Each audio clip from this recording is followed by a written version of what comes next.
بسم الله الرحمن الرحيم. قال إنما أوتيته على علم عندي أولم يعلم أن الله قد أهلك من قبله من القرون من هو أشد منه قوة وأكثر جمعا ولا يسأل عن ذنوبهم المجرمون.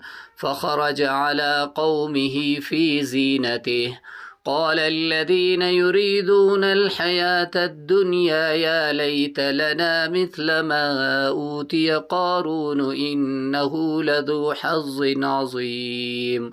وقال الذين أوتوا العلم ويلكم ثواب الله خير لمن آمن وعمل صالحا ولا يلقاها إلا الصابرون.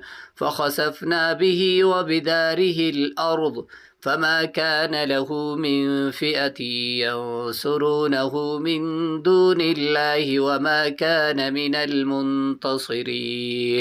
وأصبح الذين تمنوا مكانه بالأمس يقولون ويكأن الله يبسط الرزق لمن يشاء من عباده ويقدر لولا أمن الله علينا لخسف بنا ويكأنه لا يفلح الكافرون.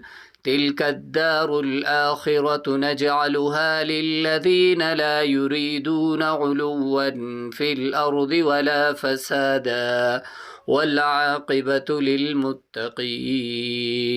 من جاء بالحسنة فله خير منها ومن جاء بالسيئة فلا يجزى الذين عملوا السيئات إلا ما كانوا يعملون.